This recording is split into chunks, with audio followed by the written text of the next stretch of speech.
Olá, pessoal! Sejam todos bem-vindos a mais uma live da Braskem. É um prazer ter vocês aqui hoje.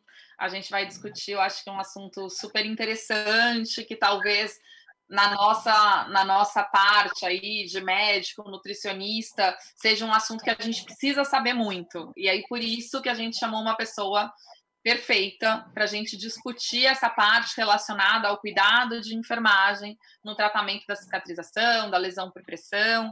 Então, eu queria primeiro agradecer mais uma vez a Nestlé Health Science pelo apoio em todas essas lives que a gente vem fazendo aí nas últimas semanas e apresentar a nossa convidada de hoje, que é a Mara Rubia de Moura. Ela é especialista em enfermagem hospitalar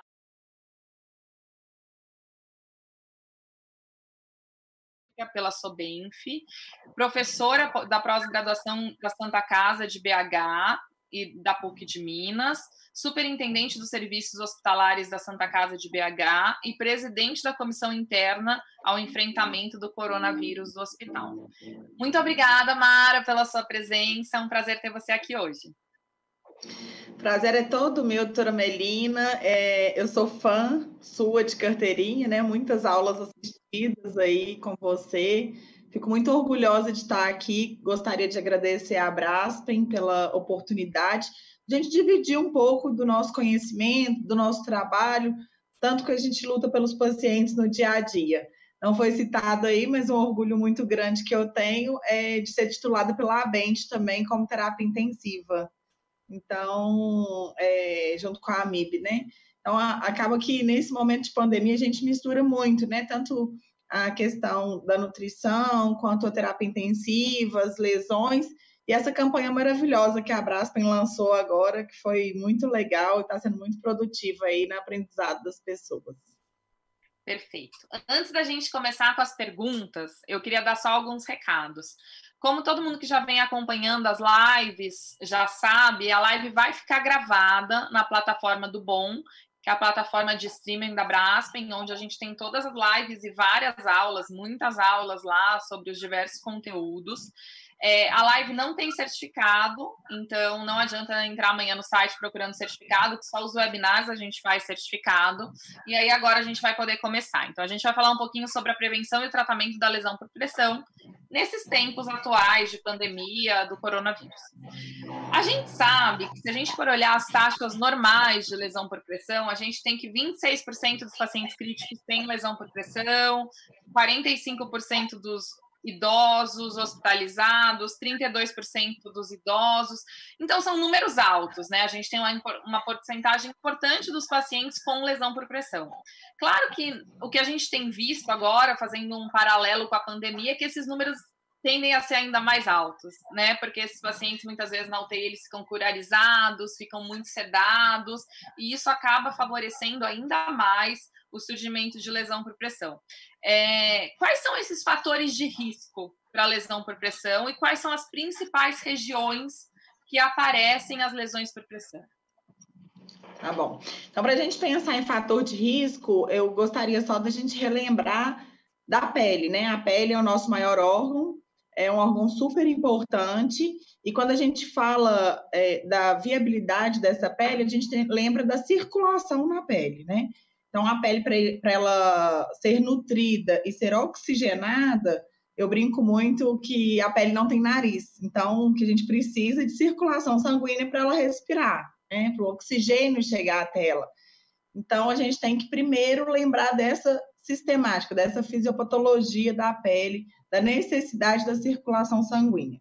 Então, quando a gente fala dessa circulação, a gente tem que lembrar da pressão. Então, a lesão por pressão ela é ocasionada quando a gente tem a pressão nessa pele, que a gente comprime os vasos sanguíneos e acaba que eu tiro essa circulação e essa oxigenação e a nutrição dessa pele. Então, isso pode ser ocasionado por uma baixa mobilidade, por baixa atividade, por percepção sensorial diminuída. Então, esses pacientes realmente sedados, pacientes que não conseguem perceber, não têm a sensibilidade na pele, eles vão movimentar menos e vão ter um tempo maior de pressão no mesmo local. Isso são os fatores do paciente, né? Agora, a gente tem outro fator, que é a tolerância dessa pele. E essa tolerância ela é dividida em fatores extrínsecos e intrínsecos. Quando a gente fala de fatores extrínsecos, a gente está falando de umidade, né, da fricção, do cisalhamento, o cuidado que eu consigo ter com essa pele. E os fatores intrínsecos é a nutrição, a idade, a pressão arterial. Eu gosto muito de lembrar de um conceito gráfico de fatores, que foi o que estimulou Bárbara Braden a fazer a escala de Braden, né? Em 1988, essa pesquisa foi feita, e foi ali que Bárbara pegou todos esses itens, e a gente tem aí outros fatores hipotéticos que na época não foram conceituados, mas que hoje a gente tem que lembrar, que é o edema dessa pele. Então, o paciente que está na terapia intensiva, ele tem um líquido extravascular, ele vai ter um edema e essa pele vai estar mais friável, né? Estresse emocional, fumo e a temperatura da pele também alteram. Então, assim, a gente tem que lembrar que os locais que mais podem ocasionar são os locais de proeminência óssea, e um fator também que a gente tem visto muito são os dispositivos médicos. Então, tubo, catéter, fixação de sonda, tudo isso nós temos que levar em consideração também, porque é uma pressão grande que a gente acaba fazendo no paciente durante um tempo prolongado. Então, é lembrar mesmo de como que ocasiona. Pressão e tempo. Então, pensando nessas duas coisas, a gente tem que lembrar como fazer essa circulação ser otimizada. Perfeito. E você tem algumas estratégias específicas, tipo alguns protocolos institucionais do serviço que você trabalha de prevenção e tratamento da lesão por pressão? Sim, na Santa Casa de Belo Horizonte, né, na Santa Casa BH, nós temos uma diferenciação de outros lugares. Muitos lugares têm a comissão de curativos, a comissão de feridas. Na Santa Casa, a gente tem um serviço de integridade cutânea. Então, a gente já começa pelo conceito do nome, né? Nós não buscamos tratar lesões, nós buscamos a entender que o objetivo é a integridade da pele, é prevenir, é não deixar que essa lesão aconteça. Bem diferente também, a liderança do Serviço de Integridade Cutânea é a mesma liderança da MTN, né? Que é a nossa equipe multiprofissional de terapia nutricional, enteral e parenteral. Então, acaba que a gente tem uma ligação interprofissional muito grande. Então, a gente tem um trabalho envolvido que são os enfermeiros, os médicos, os fisioterapeutas, os nutricionistas, todos com o mesmo foco aí, né, buscando tanto a nutrição desse paciente quanto evitar as lesões por pressão. Perfeito. E que consequências que uma lesão por pressão adquirida no hospital pode trazer para um paciente, né? E mesmo, claro, muitas vezes esse paciente vai para casa com uma lesão por pressão e isso também vai impactar no atendimento domiciliar desse paciente. Então, quais são essas consequências a curto, médio ou longo prazo? Então, vamos lá, né? A gente tem que pensar primeiro na dor. Então, esse paciente que tem uma lesão, ele vai ter uma dor, ele vai sentir. E aí, a partir daí, a gente tem outras situações. Eu tenho um paciente que pode ter amputação de membro por causa de uma lesão. Eu tenho um paciente que pode desenvolver uma sepse e a óbito por causa de uma lesão. A gente sabe que um paciente que tem lesão por pressão, ele vai aumentar muito o tempo de internação, ou seja, ele vai ficar mais tempo internado.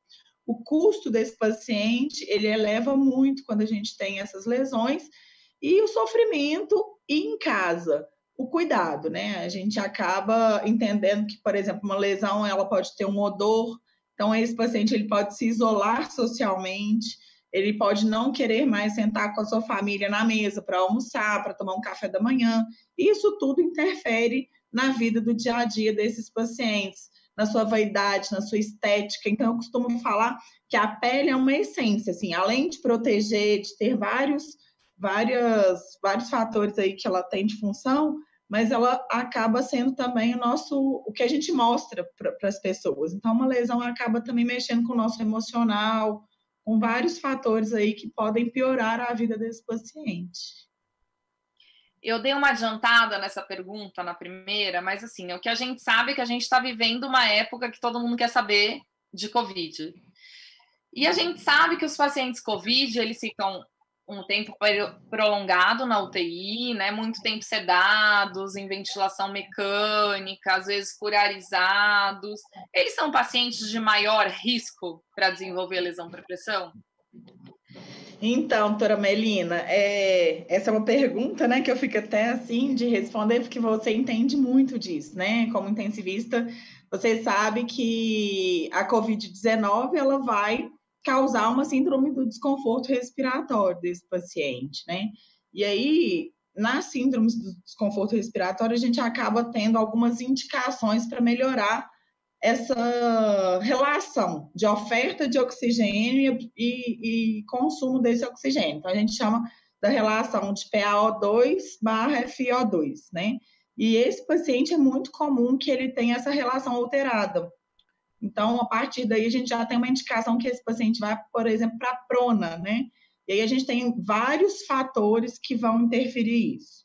A gente tem o fator que, primeiro, a circulação sanguínea ela vai ser destinada para os órgãos vitais, que a gente chama, né? Às vezes o cérebro, o coração, o rim, e aí a pele vai começar a sofrer, porque a gente vai ter uma diminuição da perfusão capilar desse paciente, então as extremidades elas vão ficar comprometidas, né?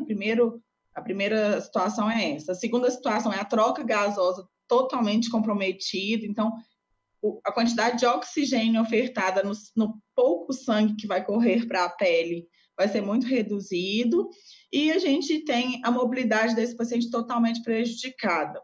E aí o paciente que está em prona, a gente sabe que, além de todos os dispositivos médicos, né, o tubo, a monitorização, a gente ainda tem uma posição que não ajuda nessa prevenção.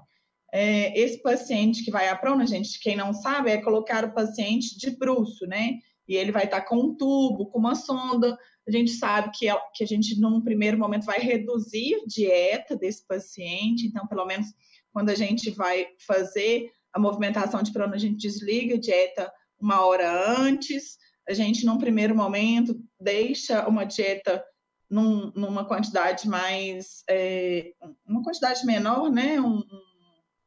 Mais eutrófica mesmo, só para manter aí a 20 ml hora, 15 ml hora, que é o que a gente tem feito nas primeiras 6 horas, para a gente avaliar se esse paciente vai conseguir receber essa dieta de uma maneira melhor posteriormente.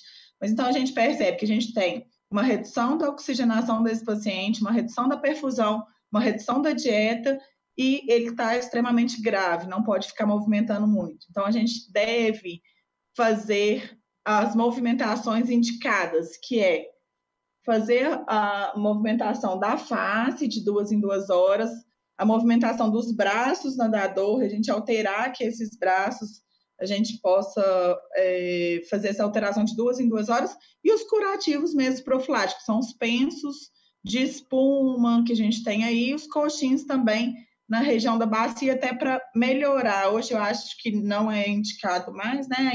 No ombro, antigamente a gente põe um coxinho no ombro e na bacia. A gente põe só o da bacia para aliviar o abdômen, mas no ombro já não é indicado mais. Então a gente deve colocar as espumas em face, em ombros, em área de bacia, joelhos, e elevar também um pouquinho o pé, né? Porque aí eu não tenho uma pressão direta nesse pé. Esse paciente ele tem vários fatores, ele tem tudo para desenvolver uma lesão por pressão. Além do que a gente já vê alguns estudos falando, que são as lesões confundidoras aí a COVID-19, né? A gente sabe que a gente pode ter uma CVD, né? E a gente ter um comprometimento da pele, uma isquemia de alguns membros. A gente viu alguns relatos de lesões em membros inferiores.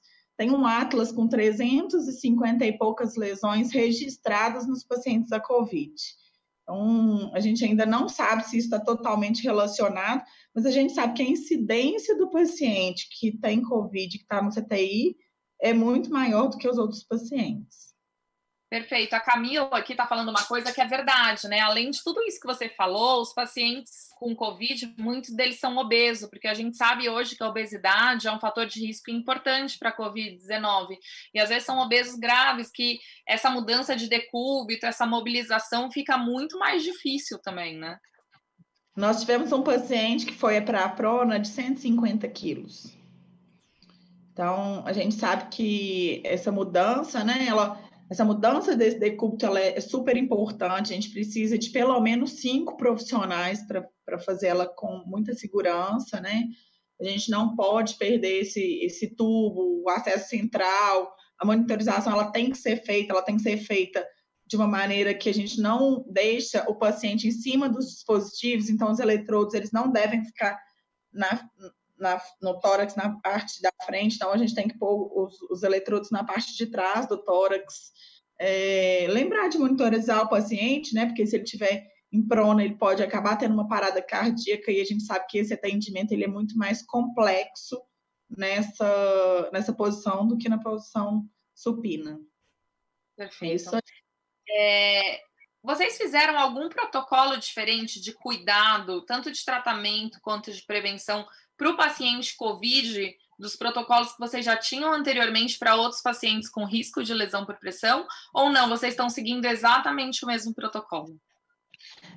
Para os pacientes que estão em dieta oral, nas unidades que normalmente fora do CTI, né, nas unidades de internação, a gente percebe que tem uma baixa, eles comem menos, até porque a gente acaba perdendo o gosto, perdendo o cheiro, então eles não têm uma vontade de comer e acaba desidratando. Isso é um relato de quase todos os pacientes que têm COVID positivo. Então, a gente tem observado, né, se esse paciente está consumindo efetivamente tudo aquilo que é indicado para ele. A gente tem feito uso de suplementos, né? A gente já tinha esse uso antes do COVID e hoje a gente tem observado melhor esse paciente nessa maneira.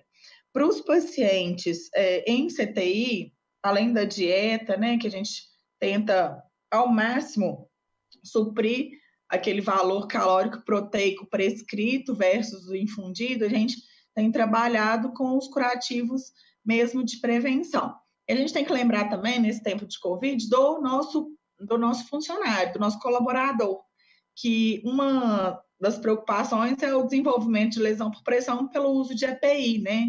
A gente sabe que é totalmente assim, indicado esse uso, ele tem que ser contínuo, e é super importante, porque a diferença dessa doença para as outras epidemias que a gente teve aí é o contágio dessa doença, né? Então, acaba que a gente tem que ter esse uso prolongado, irrita, machuca a pele, e a gente tem que cuidar de quem cuida.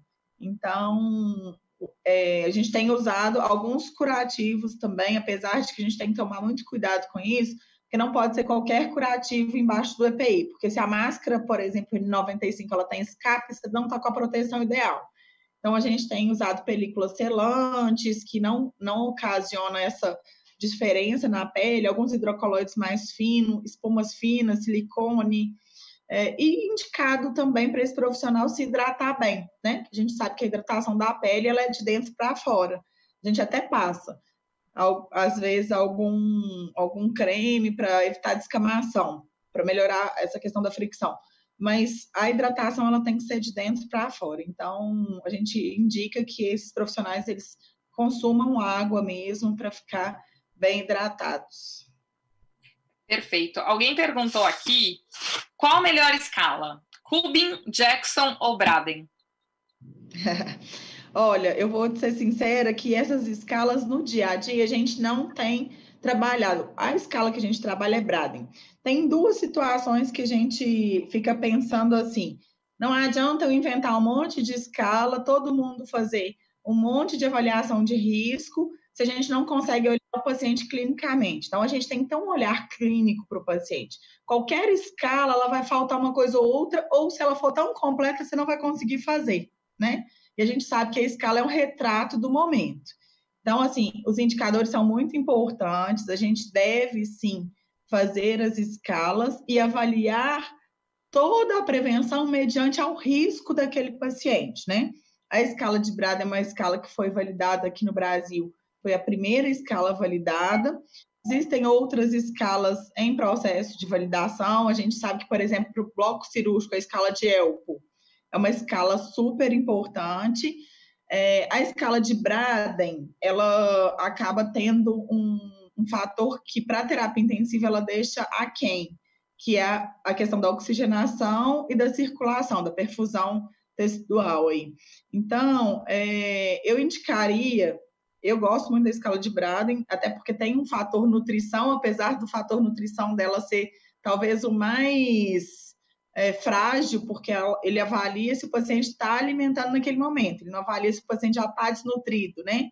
Então, a gente tem que pensar em linkar uma avaliação de risco nutricional junto com a escala de Braden. E aí, se a gente faz Braden-Key, que avalia oxigenação e perfusão, a gente tem ela completa. É uma escala fácil de fazer e eu acredito que se todo mundo souber a mesma escala e fazer da maneira correta, qualquer escala aí validada é importante de se fazer. Não tem a melhor ou a pior. Tem o olho clínico e o treinamento para os nossos profissionais saberem entender os pontos frágeis. Alguém perguntou aqui, curativo de hidrocoloide? São pensos, né? Na verdade, o hidrocoloide, ele não é um curativo. A gente hoje não usa o hidrocoloide mais na prevenção, por exemplo, na sacral. O hidrocoloide, a gente tem usado o hidrocoloide fino na máscara N95, onde o fecho aqui, aquele clipe forte pega, né? Para a gente evitar principalmente a fricção, né? O hidrocoloide ele tem algumas coisas ruins, né? Que o silicone é muito melhor do que ele, porque o silicone ele tem uma conformidade com a pele muito melhor. Quando você vai tirar o silicone, você não descama a pele. O hidrocoloide, a hora que vai tirar, se você não tirar com cuidado, você vai ocasionar uma lesão, né? Então, nesse primeiro momento, assim, a gente tem usado somente para os nossos profissionais. De prevenção. A gente ainda utiliza hidrocoloide, sim, como tratamento de uma lesão, tá em estágio 2, alguma coisa assim, mas para os pacientes, a gente tem usado pensos de espuma de mais de 3 camadas, que é o mais indicado nesse momento, porque ela faz o controle do microclima, o hidrocoloide não faz. Então, se a gente pensar no paciente que está com edema, que está com sudorese, a gente realmente não tem essa indicação, mas para os nossos funcionários tem sido utilizado e tem dado resultado, porque o incômodo da pressão e da fricção para o profissional ativo, ele é efetivo. E Mar, como que vocês fazem a capacitação dessa equipe aí que está na linha de frente em relação à lesão por pressão? Vocês têm algum programa educacional? Como é que vocês treinam esse olhar, aplicar a escala de Braden, que não é tão simples assim? Como é que funciona isso? Então, a gente, assim, quando a gente evidenciou uma necessidade da capacitação geral dessa equipe, a gente já tinha um grupo de MTN forte, que tinha uma capacitação muito grande, né, da parte nutricional. Eu, pegando essa evidência que era efetiva, a gente criou um treinamento dentro da instituição, que ele é um treinamento gratuito, obviamente, mas ele é um treinamento que dá também certificado, traz currículo. Então, é um treinamento que a gente faz semestralmente, em turmas de no máximo 30 pessoas. A primeira turma foram a turma das gerentes, porque a gente entende que se a pessoa que está lá em cima, que comanda, não sabe, essa informação ela não vai ser conceituada e forte para a ponta, né? Então, uma turma obrigatória das gerentes, depois a gente fez uma turma de coordenadores, e a partir de então, o curso instalado, que ele faz mais ou menos 6 meses de curso, a gente faz por candidatura. Então, os profissionais, eles se candidatam, ele passa por entrevista, é como se fosse um curso, eu não vou falar uma pós-graduação, porque não tem carga horária para isso, mas é um curso bem efetivo, com bastante carga, não só teórica, mas a gente faz treinamento de habilidades também para os profissionais, a gente faz disputa de cases, torta na cara, pintura no rosto, então é bem interativo, bem legal, e os profissionais gostam muito. Então, tá uma disputa para ver quem que vai participar do curso semestral, né?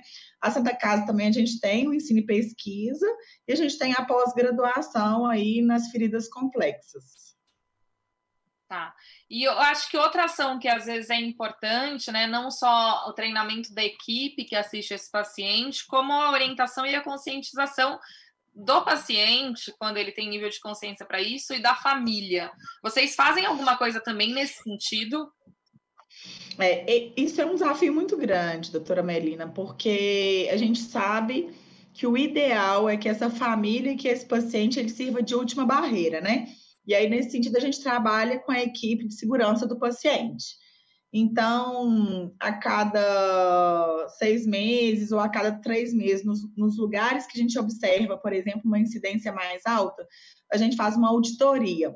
E essa auditoria, a gente acaba avaliando vários pontos de fragilidade e trabalhando, sim, principalmente em unidades de prolongados ou unidades que aqueles pacientes estão com a família que é terapia intensiva, né? Com as crianças, as mães estão o tempo todo. A gente trabalha a parte de itens médicos, né? Que vão acabar fazendo essa pressão também. Então, a gente tem trabalhado. Hoje, isso não é uma cultura ainda na instituição, mas a gente busca que isso aconteça, porque se o paciente e a família dele se conscientiza de todos os itens de prevenção, com certeza eles vão alertar essa equipe mais, eles vão cobrar isso mais. Então, a gente trata ele como uma última barreira. Isso é super importante. A gente também tem nosso ambulatório, né? Então, os pacientes que eles podem receber alta e estão ali só por causa dessa lesão, a gente avalia se esse paciente ele consegue vir no nosso ambulatório para a gente fazer a deshospitalização desse paciente. E a partir daí a gente vai fazendo a capacitação dessa família para que ela consiga realmente, às vezes, perder um curativo, molhou, sujou, que ela consiga fazer essa troca e não deixa prejudicar essas lesões. Esse tempo de Covid, então, a gente sabe que os pacientes eles não vêm mais nos ambulatórios, né? A gente fica com muito medo desse paciente amanhã ser amputado, esse paciente não voltar com uma sepse, enfim. Então, acaba que tem muitos itens que a gente tem que pensar aí que, sim, envolver a família e o paciente é muito importante no cuidado. Perfeito. Agora a gente vai chegar num tema que eu acho que todo mundo aqui já fez umas perguntas e eu estou segurando, que é terapia nutricional e lesão por pressão. Então, assim, a gente sabe que a terapia nutricional é um ponto importante quando a gente fala tanto de prevenção quanto de tratamento da lesão por pressão. E existe uma integração boa da equipe, enfim, de curativo, da equipe específica de cicatrização com a equipe de nutrição? Vocês usam fórmulas especializadas, suplementos especializados visando essa cicatrização? Isso é muito importante, né? Eu falo que a nutrição vai lá, faz o risco dela, né? E aí avalia se o paciente tem risco de um risco nutricional. Aí a enfermagem faz o Braden e aí cada um guarda essa informação para si, né? Há muitos anos eu já venho com essa preocupação. Eu, em 2008, trabalhava numa unidade que eu era só enfermeira para tratar as lesões. E aí, nessa época, eu tinha muito forte comigo a nutricionista, e eu ficava falando assim, mas não tem que dar albumina para esse paciente, proteína, essa lesão não vai fechar. Isso muito assim, no instinto, né, de pensar que a gente precisa, assim, de calorias, de energia para que essa lesão feche ou para que a gente possa prevenir essa lesão. A gente tem utilizado na nossa prática diária, assim, no hospital como um todo, né, suplementos com um valor mais proteico e calórico um pouco mais elevado nos pacientes. Aquele paciente que tem risco de desnutrição, ou que ele já está desnutrido, e ele também tem um risco alto para desenvolver lesão, a gente tem instituído medidas de fórmulas específicas, né? Principalmente essas que têm zinco e arginina ou prolina. Então, a gente tem que pensar aí na energia, no carboidrato e nas proteínas desse paciente, nas vitaminas, nos micronutrientes, vitamina A, vitamina C, zinco, e prolina, assim, basicamente isso que a gente tem buscado para utilizar nos nossos pacientes de forma diferenciada. Nesse contexto da terapia nutricional, surgiram algumas perguntas que eu vou responder junto, se você me permite, enfim, porque Claro. eu gosto. Então, vamos lá. A primeira coisa que eles perguntaram é se existe uma forma melhor de avaliar nutricionalmente esses pacientes na UTI com Covid-19. Eu vou dar a minha opinião e aí depois, se você quiser, você complementa. Gente, assim, a gente sabe que aquela avaliação nutricional, objetiva, formal, a gente não está conseguindo fazer, né? Em muitas vezes. Claro que num serviço ou outro isso está sendo feito, mas em muitos serviços não está se fazendo antropometria, aquelas medidas à beira-leito, pelo risco de contaminação da equipe, nem sempre a nutricionista está entrando no leito, e essas medidas ficam um pouco mais difíceis de se fazer de rotina em todos os pacientes COVID. Eu acho que o que a gente tem que pensar nesse momento de avaliação é que qualquer paciente que ficar na UTI por mais de 48 horas realmente grave, ele já é um paciente de risco. Eu tenho que tratar ele como um paciente de risco nutricional e instituir uma terapia nutricional adequada. Então, por mais que eu não tenha dados objetivos, por mais que eu não tenha aplicado uma avaliação nutricional objetiva perfeita, eu tenho que considerar ele como um paciente de risco e tratar ele da maneira adequada. Então, eu acho que é um momento que talvez a gente tenha que se preocupar menos ali com o formal e fazer uma terapia nutricional mais generalizada para todos aqueles pacientes que estão na UTI. Para vocês terem uma noção, eu li um trabalho esse fim de semana, é um trabalho pequeno, eram 7 pacientes avaliados, então é bem pequeno, isso não é uma verdade. Mas é um trabalho onde eles pegaram 7 pacientes na UTI e fizeram calorimetria indireta todos os dias, todos eles com Covid. E a média de gasto, passada aquela primeira fase aguda, foi de 4.000 calorias. Ou seja, certamente ele é um paciente de risco, porque se ele é hipermetabólico a esse ponto, a chance dele consumir desnutrir é gigantesca. Então, a gente tem que encarar esse paciente como um paciente de risco para desnutrição e tratar ele com a terapia nutricional da melhor forma possível. Não sei se você concorda com isso. Com certeza, a gente sabe que a doença, a COVID, principalmente, é uma doença inflamatória, assim, né, sistêmica, assim, acaba causando uma inflamação não só no pulmão, e isso causa alteração metabólica, mobilização de energia é enorme, e o paciente que não recebe a quantidade de energia adequada, ele vai consumir massa magra, e, consequentemente, a gente vai ter a piora de tudo, né? Principalmente do padrão respiratório, que a gente sabe que para respirar a gente precisa de quê? De músculo. Então, é muito importante. Eu também concordo. Queria até te perguntar, a calorimetria indireta, eu li em alguns lugares que estava contraindicado na COVID por causa da contaminação. Então, na verdade é isso, porque assim, quando a gente usa o calorímetro, a gente não tem como autoclavar o calorímetro, né? A gente não tem uma forma de desinfecção tão importante assim. Então, a gente tem evitado fazer calorimetria nesses pacientes pelo risco de contaminação do aparelho. E aí, é claro, não tem um aparelho só para COVID que eu não vou usar para mais ninguém. Então, a gente acaba ficando com dificuldade de usar esse aparelho. Uma coisa que alguns lugares estão fazendo, tem alguns equipamentos, a GE, por exemplo, tem alguns equipamentos desses, que eles dão o valor de VCO2. Eles fornecem o dado, o aparelho fornece esse dado. E aí tem uma fórmula que a gente usa muito, que é uma fórmula que é muito próxima da calorimetria indireta, que a gente faz 8,2 o valor de VCO2. Então, se você já tem um aparelho que o paciente está entubado com ele e ele está te fornecendo esse dado, é uma chance muito boa de você estimar de uma maneira muito melhor do que fazer regra de bolsa ou qualquer outra coisa, o gasto energético desses pacientes. Então, muitos serviços estão fazendo isso. Mas, assim, a gente, por exemplo, na nossa UTI, a gente não tem esse equipamento. Então, a gente não está fazendo calorimetria, a gente está estimando. Claro, na fase aguda, ninguém vai pensar em dar 2.000, 4.000 calorias. A gente tem dado uma quantidade mais baixa, pensando no risco de hiperalimentar e no desfecho desse paciente. Mas o que eu estou falando aqui é que talvez passar dessa fase aguda, quando esse paciente já entra numa fase de recuperação, talvez a gente tenha que ser um pouco mais agressivo do que a gente vem sendo, pensando que talvez esse paciente seja hipermetabólico, ele perdeu uma quantidade grande ali na fase aguda e ele tem que recuperar isso. Então, talvez a gente tenha que trabalhar, enfim, com quantidades maiores de caloria.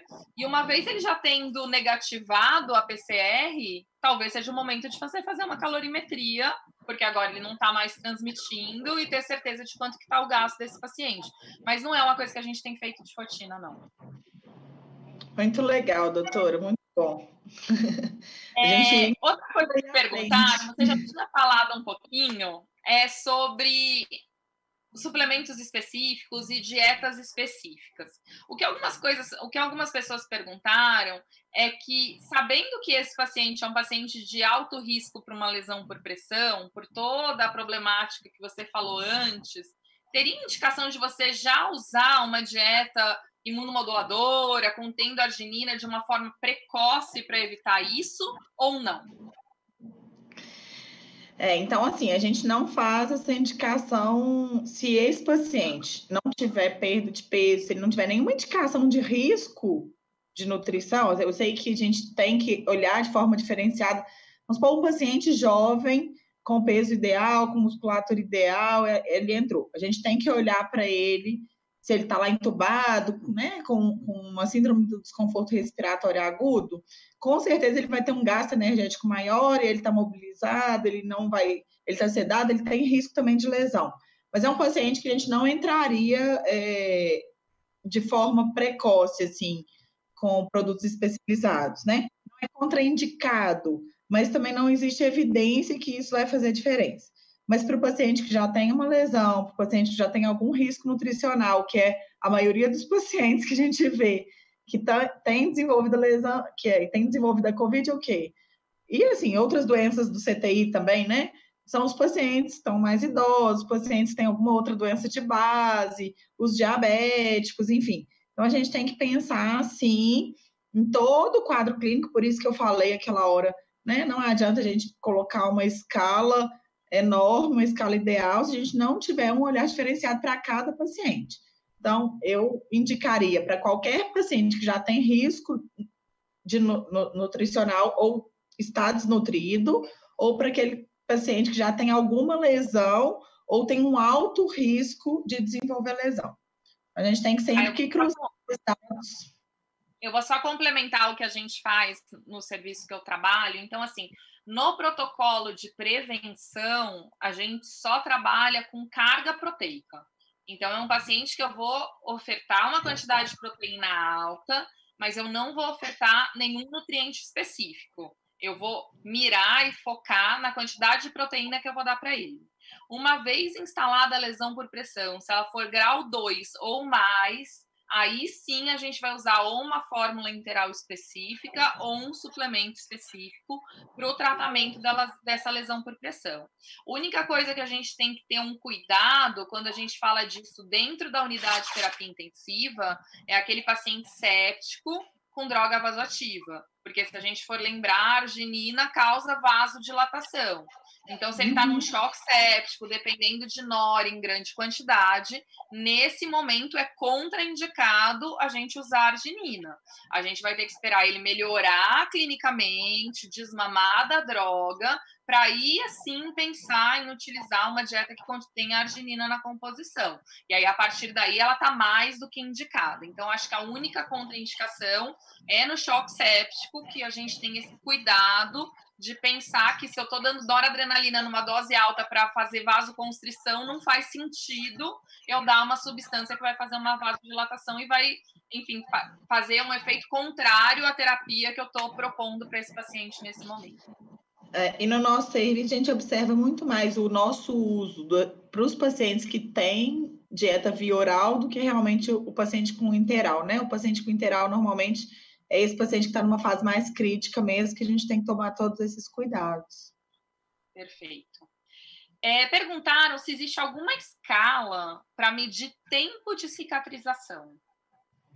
Tem. A gente, na verdade, tem um indicador, né? Que a gente chama de taxa de contração de feridas. Então, normalmente, a gente usa vários indicadores, assim, lá na Santa Casa.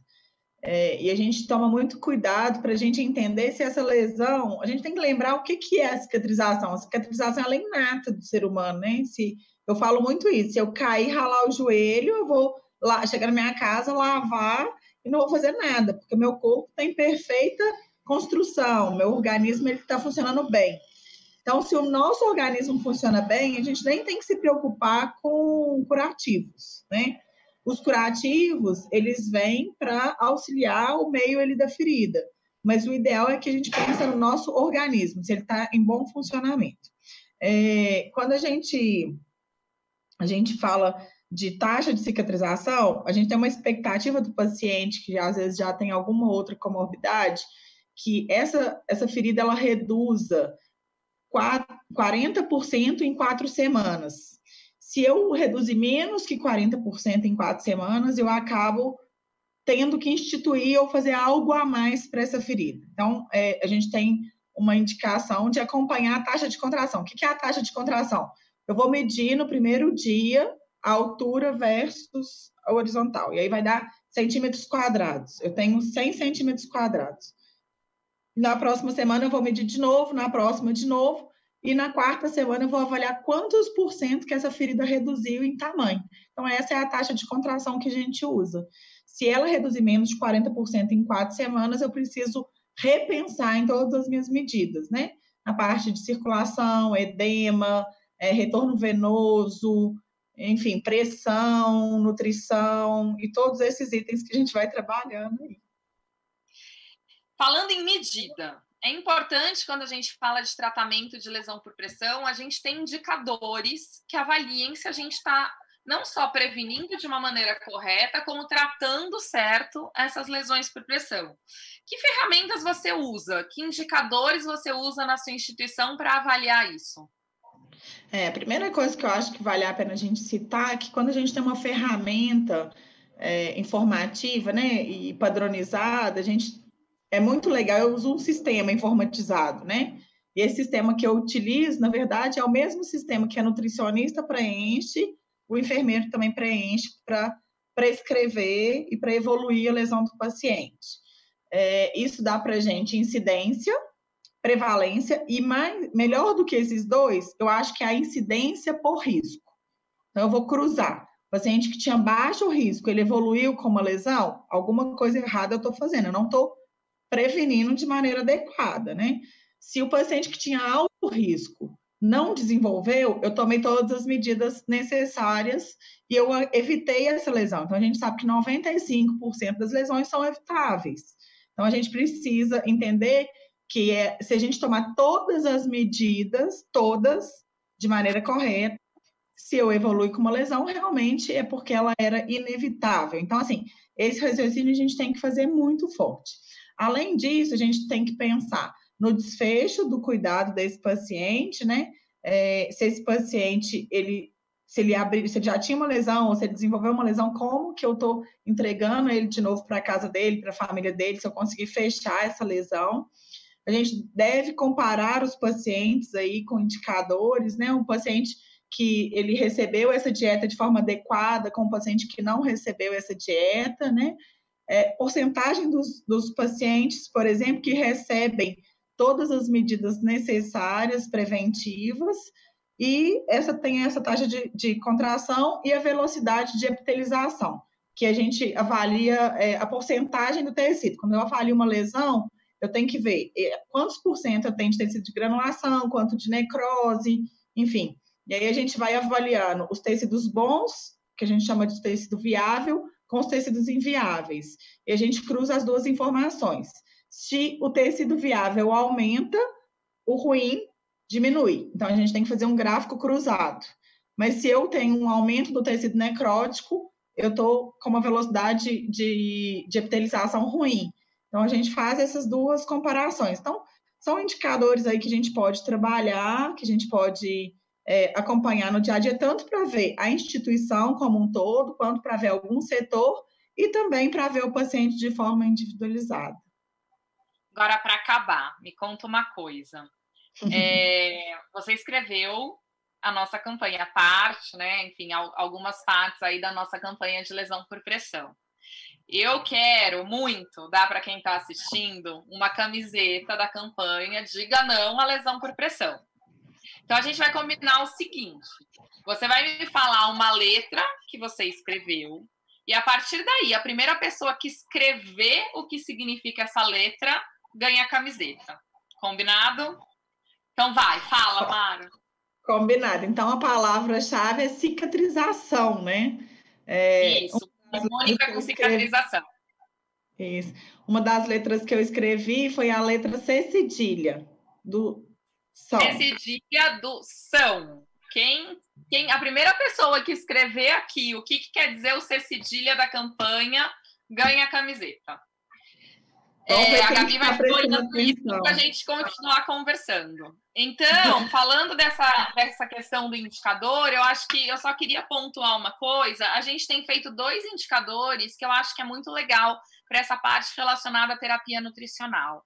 Um deles é sobre quanto de proteína esses pacientes estão recebendo. Então, no nosso protocolo, pacientes que têm lesão por pressão, independente do grau ou que têm risco, a gente preconiza que eles recebam 1,5 grama por quilo de proteína. Então, a gente pega todos os pacientes de risco e com lesão e no fim do mês, quando a gente vai lançar o indicador, a gente avalia quanto efetivamente, em média, ele recebeu de proteína em gramas por quilo. E se esse valor bateu 1,5 ou ficou abaixo do 1,5 no geral. E aí, em cima disso, a gente trabalha com a nossa oferta proteica. Eu acho que esse é um indicador bem interessante, né? Porque antes a gente só trabalhava com proteína em porcentagem de adequação. E quando você olha a proteína em grama por quilo, às vezes você se surpreende que você não está dando tanta proteína assim. E aí eu acho que outra questão interessante é que pacientes com lesão por pressão grau 2 ou mais, como já existe indicação de um suplemento específico ou de uma dieta específica, aqueles pacientes que estão com lesão por pressão grau 2 ou mais, a gente avalia se eles receberam dieta específica ou não. E se eles não receberam durante a internação, eles entram no indicador como não conforme, porque a gente tem que ter 100% dos pacientes com lesão por pressão grau 2 ou mais recebendo dieta específica. Então, acho que são 2 indicadores interessantes para a gente avaliar essa parte. A Gabi acabou de escrever aqui, ó. Então, já saiu a camiseta. Vanessa Moraes foi a primeira pessoa que escreveu qual que é a letra C cedilha da campanha. Então, a gente vai mandar para ela uma camiseta. Parabéns, Vanessa. Obrigada. E depois você posta uma foto usando a camiseta e manda para a gente. Acabou nosso tempo. Muito obrigada, Mara. Foi um prazer falar com você hoje. Eu queria agradecer mais uma vez a Nestlé Health Science pelo apoio dessa live, que foi muito legal. E convidar a todos para fazer parte da sociedade, para assinar o bom, para assistir a aula gravada. E a gente espera vocês no próximo encontro, que vai ser dia 25, onde a gente vai ter um webinar sobre sistematização da alta para os pacientes COVID-19. E dia 30, a gente vai ter o último episódio dessas séries da Nestlé, com uma última live aí, discutindo alguns temas relacionados ao Covid. Obrigada, Mara, foi um prazer. Eu que agradeço, foi muito bom estar aqui com vocês. Um beijo a todos e aprendi muito também no dia de hoje, foi muito bom. Obrigada, pessoal, obrigada pela participação de todo mundo. Parabéns, Vanessa. Beijo, tchau, tchau.